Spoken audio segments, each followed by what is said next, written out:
तर hi friends, आजचा हा व्हिडिओ थोडी लॉंग जर्नी आणि मोठा व्हिडिओ होणार आहे। रोजची आपली महाराष्ट्रातली जर्नी नाही, तर मी चाललो आहे महाराष्ट्राच्या बाहेर।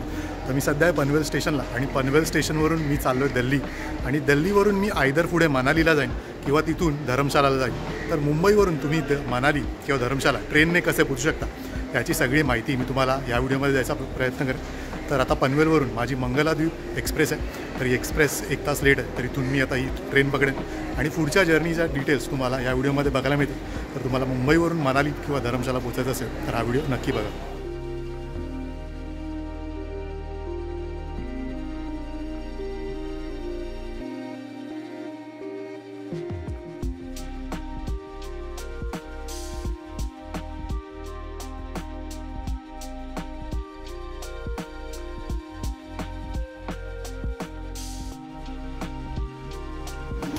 तर ही जी आपली दिल्लीची जर्नी आहे ती आता चालू आहे आणि आता 9:50 झाली। 9:50ला ही जी मंगलाद्वीप एक्सप्रेस आहे ती भुसावळ जंक्शन इथे पोचले। तर आता भुसावळवरून थोड्या वेळात ही ट्रेन सुटेल। ट्रेन लेट झाली, 1.5 तास लेट आहे। 1.5 तास ही लेट ट्रेन दिल्लीला पोचेल। दिल्लीला पोचेपर्यंत ही जर्नी मी तुम्हाला दाखवतच राहील आणि सोबत डिटेल्स देतच राहील, बघत राहा। आणि जशी जर्नी पुढे जाईल तशी तुम्हाला अजून माहिती मिळत राहील। पुढच्या माहिती पुढच्या व्हिडिओमध्ये बघत राहा।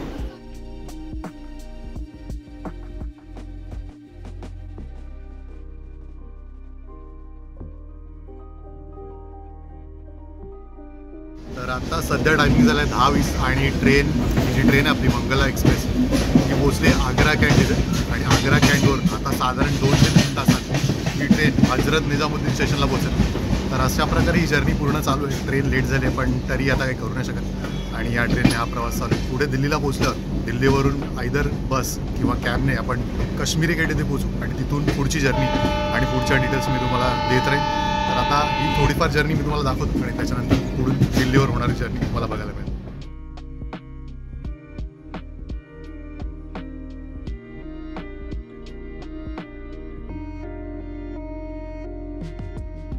तर फायनली 24 तासाची जर्नी करून मी मुंबईवरून हजरत निजामुद्दीन किंवा दिल्लीला पोचलो। तर ही ट्रेन तिकडे जी मी पकडली पनवेलला तर तिथे 1 तास लेट होती, पण बऱ्यापैकी ही जर्नी कव्हर केली आहे ट्रेनने आणि on time he train Hazrat Nizamuddin किंवा दिल्लीला पोहोचली आहे। तर आता दिल्लीवरून इथून काश्मीरी गेटला जावं लागतं। काश्मीरी गेटला जायला 2 ऑप्शन अवेलेबल आहेत, मेट्रो आणि दुसरा म्हणजे ओला। तर आता ह्या 2 ऑप्शनपैकी कुठला ऑप्शन आम्ही घेतो ते आता पुढे तुम्हाला व्हिडिओमध्ये कळेल। सोबतच आपला एक फ्रेंड टिंटू आपली जर्नी जॉईन करणार आहे, तर तोही आपल्याला त्या व्हिडिओमध्ये पुढे दिसेल, तर बघत राहा।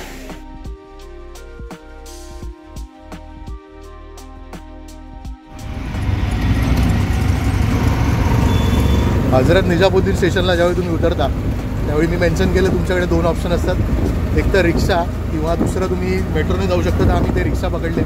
तरी जी रिक्षा आहे ती तुम्हाला काश्मीरी गेटला पोहोचवते। तर तुम्हाला वोल्वोने जायचं असेल लक्झरी बसने तर तुम्हाला काश्मीरी गेटला पोहोचावं लागेल। काश्मीरी गेटला पोहोचायसाठी ही रिक्षा तुम्हाला साधारण 200 ते 250च्या इन बिटवीन चार्ज करते। तर तुम्ही बार्गेन करा आणि तुम्ही बेस्ट प्राईस तुम्ही सिलेक्ट करा आणि नंतर काश्मीरी गेटला पोहोचा। जर तुम्हाला हिमाचलच्या स्टेट ट्रान्सपोर्टच्या बसेस पकडायच्या असतील तर तुम्हाला इंदिरा गांधीचा जो ट्रान्सपोर्टचा नॉर्मल STचा तिथे स्टँड आहे तिथे जावं लागेल आणि तिथे तुम्हाला लोकल हिमाचलच्या बसेस मिळतील ज्या कम्पॅरेटिव्हली स्वस्त असतील आणि AC वोल्वो थोड्या महाग असतील। तर आता याच्या AC वोल्वोच्या तिकीटच्या रेट्सही मी तुम्हाला पुढे दाखवतो।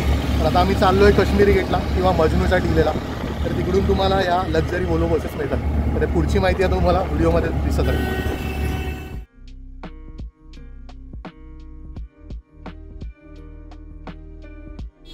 मगाशी तुम्ही बघितलं असेल दिल्ली स्टेशनवरून हजरत निजामुद्दीनवरून आम्ही रिक्षा पकडली। रिक्षा पकडून आम्ही काश्मीरी गेट येथे आलो आणि काश्मीरी गेट इथे आल्यावर तुम्हाला हे ट्रॅव्हल्सचे असे बरेच ऑप्शन दिसतील, खूप सारे ऑप्शन्स आहेत। तर तुम्ही कुठे एका ठिकाणी बघू नका, बार्गेन करा आणि जो चांगला रेट आहे तुम्हाला स्वस्त पडेल अशा ठिकाणीच बुकिंग करा। आणि बुकिंग करताना जी 9600 ही जी बस आहे कम्फर्टेबल बस आहे ती बुक करा आणि त्याच्या थ्रूच मनाली ट्रॅव्हल करा। तर वन्स अगेन काश्मीरी गेट निजामुद्दीनचं जे स्टेशन आहे तिथून तुम्हाला काश्मीरी गेटला पोचावं लागेल आणि इथे तुम्हाला ही मनालीची बस मिळेल। प्लस दिल्लीमध्ये आलात तर इथे खूप जास्त अलर्ट राहा। तुमचं वॉलेट, तुमचे मोबाईल आणि तुमची बॅग्स याच्यावर नक्की लक्ष असू द्या। आमच्यावर आत्ताच एक किस्सा आला आहे, तो काय किस्सा आहे ते मी तुम्हाला थोड्या वेळात सांगेनच। तर ही जर्नी आता पुढे कंटिन्यू होईल आणि पुढे तुम्हाला अजून या जर्नीचे डिटेल्स बघायला मिळतील, तर बघा। तर आता दिल्लीवरून आम्ही ही गाडी पकडली आहे। तर ही गाडी पकडायला तुम्हाला मजनू का टीला म्हणून एक जागा आहे तिकडे यावं लागतं ऑल द वे। आणि ही 9600 हा गाडीचा टाईप आहे आणि ही वोल्वो बस आहे ऑल द वे. आणि ही वोल्वो असली तरी इथे तुम्हाला इथे थाई सपोर्ट वगैरे मिळून येतो, त्याच्यामुळे खूप कम्फर्टेबल अशी गाडी आहे. तर दिल्लीवरून परत एकदा सांगायचं झालं तर हजरत निजामुद्दीन स्टेशनवरून तुम्हाला काश्मीरी गेटला यावं लागेल. काश्मीरी गेटला तुम्हाला बरेचसे बुकिंगचे काउंटर दिसतील आणि तिथून बुकिंग करून किंवा तिथून डायरेक्ट निजामुद्दीनवरून तुम्ही मजनुदा टीराला मेट्रो पकडून इथे पोहोचू शकता आणि इथे बुकिंग करू शकता. आणि ही बस वोल्वो तुम्हाला मिळू शकते. तर इथे तुम्ही अशा प्रकारे बुकिंग करू शकता. तर आता थोड्या वेळात ही बसची जर्नी चालू होईल आणि आम्ही ही बस पकडून आम्ही पुढचा आमचा मनालीचा प्रवास सुरू करू. तर मनालीची अजून डिटेल्स आणि मनालीला पोचल्यानंतर तुम्ही तिथे कुठे राहू शकता, काय काय फिरू शकता, याही जर्नीज ह्याही पूर्ण डिटेल्स तुम्हाला मी या व्हिडिओमध्ये देणार आहे, पुढच्या काही व्हिडिओमध्ये देणार आहे. तर बघत राहा. ही मनालीची पूर्ण जर्नी आता तुम्हाला पुढे दिसत राहील. तर बघत राहा.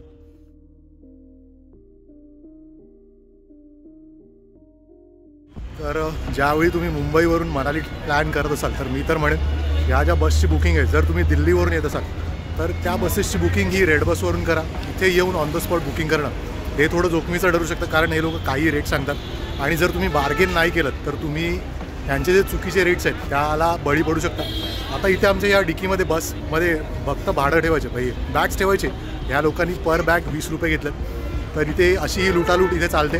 तर या लोकांच्यावर कंट्रोल ठेवणार कोणीच नाही आहे. तर इथे येत असाल तर सावधगिरी बाळगा आणि मुंबईवरून येतानाच तुमचं पॅकेज किंवा जी तुमची बस आहे ॲटलिस्ट ती तरी बुक करून या, जेणेकरून तुमचे पैसे वाचतील आणि ह्या लोकांच्या या फालतूगिरीला तुम्ही बळी पडणार नाही. तर ही गोष्ट लक्षात ठेवा.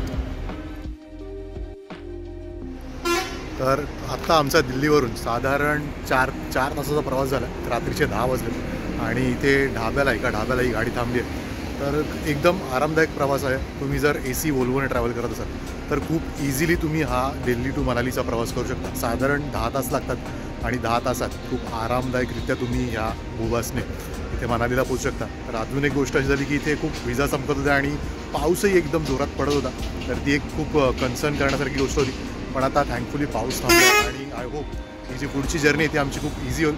तर हा प्रवास आता चालू आहे आणि याच्या पुढच्या डिटेल्सही तुम्हाला अशाच मिळत राहणार आहेत. तर त्यासाठी हा व्हिडिओ पूर्ण बघा.